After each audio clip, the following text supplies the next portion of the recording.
What If Episode 2 is out, and we got to see what would happen if King T'Challa, the Black Panther of the Sacred Timeline, was kidnapped by the Ravagers instead of Peter Quill. And guess what? A whole lot changed. I'm going to give you a full breakdown of the biggest changes and what exactly that means for this new timeline, as well as some Easter eggs that you might have missed. Well, to start things off, this episode of What If asks a simple question. What if Peter Quill wasn't picked up by the Ravagers? If you remember back to the first Guardians of the Galaxy, young Peter was at a hospital with his family, where his mother spent her final moments as she battled cancer. Distraught with grief, Peter ran outside in the pitch black night, and suddenly the light of a Ravager ship illuminated his face. This is how he was initially kidnapped. We learned later in Guardians of the Galaxy 2 that Peter's biological father, Ego, the living planet, had sent Yondu and the Ravagers there to abduct Peter. We also learned that it was Ego who started the cancer in Meredith Quill. Well, in this universe, the Ravagers ended up picking T'Challa instead, which is the basis of the whole episode. From here, it just gets weirder and weirder. The next big change is Thanos. He's not a genocidal maniac. In this universe, T'Challa was able to convince the Mad Titan that simply killing half of the residents of the galaxy was a pretty stupid idea. There were obviously better ways of making sure everyone had access to food, water, and resources. Thanos even says, "I'm a big enough man to admit when I'm wrong." There was more than one way to reallocate the universe's resources.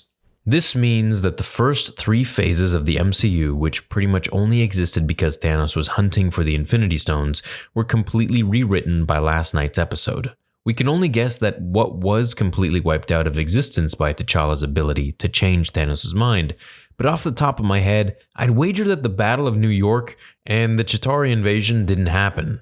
Also, the first Guardians of the Galaxy, where Ronan got a hold of the Power Stone and fought Drax, is out too. Black Panther even mentions helping Thanos fix up his gardens, which might be a reference to his retirement farm that he settled on after snapping away half of the universe. So in this universe, instead of going there as a way to rest after killing trillions of people, perhaps Thanos went there to raise some heirloom tomatoes. Actually, Guardians of the Galaxy as we know them probably never even formed up. Quill is out of the picture, and we know that since Thanos wasn't such a baddie, he never destroyed Drax's planet, so his family is still alive. Rocket and Groot would have never been sent to the kiln with Peter Quill, as they were when they were apprehended on Xandar in the first Guardians of the Galaxy. And since Thanos didn't resort to genocide, perhaps Gamora got to live happily ever after with her family. Since Thanos wasn't the big bad of this universe, other smaller baddies were allowed to roam freely. The Kree are mentioned as one of the stronger forces, which nearly destroyed Drax's home planet. And Korath, one of the Kree soldiers who initially tracked down Peter Quill of the original MCU, had a big change in this episode of What If. If you remember the original Guardians of the Galaxy movie, Korath cornered Peter Quill in the Orb's vault room on Morag. They exchanged some words, eventually got into a firefight, but Quill was able to escape. Well, in the What If, Korath actually was a fan of T'Challa's Star-Lord. He loved him so much that he decided to join him. The biggest surprise villain was the Collector. Instead of the cowering weirdo we know him to be, this universe's Collector actually went a few rounds in a brawl with T'Challa. And just like the main timeline, this universe's Collector, well, he collects stuff. Namely Thor's hammer, Mjolnir, and Captain America's vibranium shield. Which is pretty insane. So does that mean the Collector completely obliterated those 2 characters?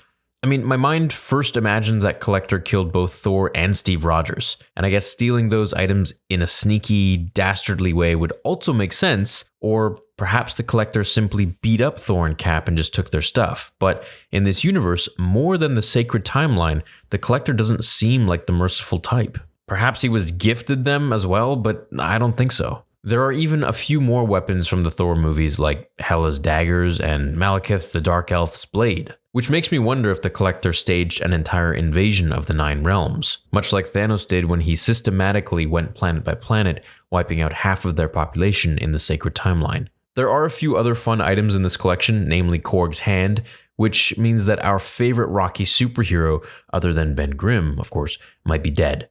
There are a few other Easter eggs that didn't quite change the whole fabric of their reality, but I thought they were worth noting. So before the final showdown with the Collector, a really familiar song was playing in the background.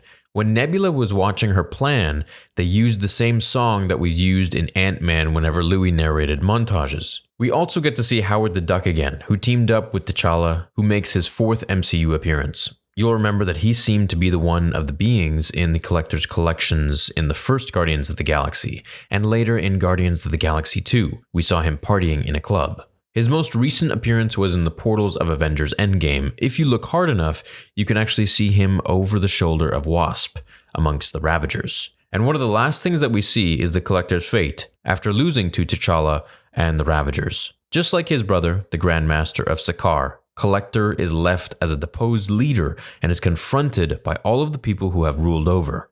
It's nice to know that failing as dictators runs in the family blood.